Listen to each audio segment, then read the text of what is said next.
అడుగంటిన భూగర్భ జలాలతో పంటలు ఎండిపోతున్నాయి.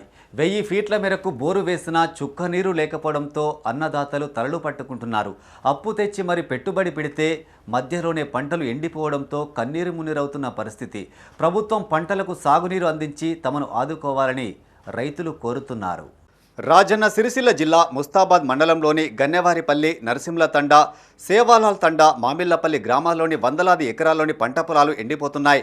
భూగర్భ జలాలు అడగంటడం, వేసుకున్న బోర్లు వట్టిపోవడంతో సుమారు 200 ఎకరాల వరి పంట ఎండిపోయే పరిస్థితిలో ఉందని రైతులు ఆవేదన వ్యక్తం చేస్తున్నారు.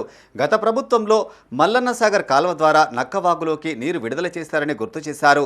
కాంగ్రెస్ ప్రభుత్వంలో నక్కవాగులో పుష్కలంగా నీరు ఉండడంతో సాగు మొదలుపెట్టామని, కానీ చివరికి భూగర్భ జలాలు అడగంటడం వేసుకున్న వరి పంటలు ఎండిపోతున్నాయని వాపోయారు. ఈ విషయాన్ని ఇరిగేషన్ శాఖ అధికారుల దృష్టికి తీసుకెళ్లినా ఫలితం లేకుండా పోయిందన్నారు. ప్రభుత్వం, ప్రజా ప్రతినిధులు స్పందించి తమ పంటలకు సాగునీరు అందించే ఏర్పాట్లు చేయాలని కోరుతున్నారు. దగ్గర ఇప్పుడు 10 ఏళ్ళ నుంచి నీళ్ళు వచ్చినాయి. 10 ఏళ్ళు ఏ నీళ్ళు మంచిగా ఎండిపోకుండా తలగడి కాకుండా వండినాయి. ఇప్పుడు ఈ పోయిన సంవత్సరం నుంచి ఇప్పుడు బంద్ అయినాయి. నీళ్ళు మొత్తం తాళగడ్డలు అయిపోతున్నాయి. నక్కవాగులో నీళ్ళు ఇచ్చి నీళ్ళు పంటలు వచ్చినాయి అంటే, కానీ ఇవి మొత్తం బాగా ఎండిపోయింది. నీళ్ళు ఇవ్వమంటే ఇప్పుడు 15-20 రోజులు అయిపోతుంది తిరగబట్టి వాళ్ళ దగ్గరికి, ఈ దగ్గరికి అందరి దగ్గర తిరుగుతున్నాం. వస్తున్నాయి అంటే నీళ్ళు వస్తారు. అది ఉన్న పొలాలను తాళగడ్డలు అయిపోతున్నాయి చూస్తే కింద మొత్తానికి. ఇట్లానే చేసి గవర్నమెంట్ మాకు నీళ్ళు ఇవ్వాలని కోరుకుంటున్నాం. కరువు ఎండాకాలంలో అసలుంటిది నక్కవాగు వారింది. ఆధారం కొద్దీ మేము పంటలు వేయడం జరిగింది.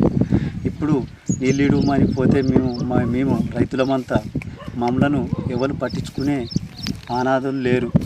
కాకపోతే ఏంటంటే ఈ ప్రభుత్వం మమ్మలను, మా రైతులను, మా గోస చూసి ఈ నీళ్ళు ఇవ్వాలని మేము కోరుతున్నాము. ఎల్లపురం కాడికాడి సొక్కనపడ కాడికి పోతే మొత్తం నీళ్లు సస్యశ్యామలం ఉన్నాయి. ఎట్టంటే వానాకాలం లెక్క అనిపిస్తున్నది. ఇటు మొత్తము ఎండిపోయే వారికే అన్ని బోర్లు ఎండిపోయినాయి, బాయిలు ఎండిపోయినాయి. ఈ లాగోళ్ళు కూడా మీద పడుతున్నాయి. మాకు నీళ్ళు వచ్చే ప్రయత్నం చేస్తే, నక్కవాగుల నీళ్ళు వస్తే ఏమైనా బోర్లకు బాయిలకు ఊతారైతాయి. లేకుంటే దండిగే.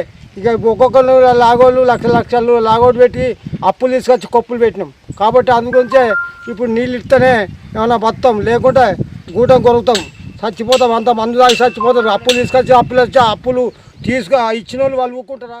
మీరేమో జాబులు చేసుకుంటా మీరు బతకబట్టిరి. ఏ దానికి కూడా మీరు జాబుకు బతకబట్టిరి.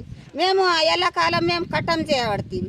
మా కట్టాన్ని కూడా మీరు భరించలేకపోతుంది. ఎట్లా సార్ మీరు చెప్పుడు? ఎట్లా మీరు మాకు అప్పుడేమో మాకు జాబులు, మీకు జాబులు వచ్చేపాటిగా మీరు గవర్నమెంట్ జాబులు వచ్చేపాటిగా మీరు బతుకుతారు. ఏమైనా ఓట్లు వస్తే అప్పుడు మా ఇంట్లో పోయిన ఊరికేస్తారు. దేని గురించి మీకు జాబులు వచ్చేపాటిగా ఊరికేస్తారు.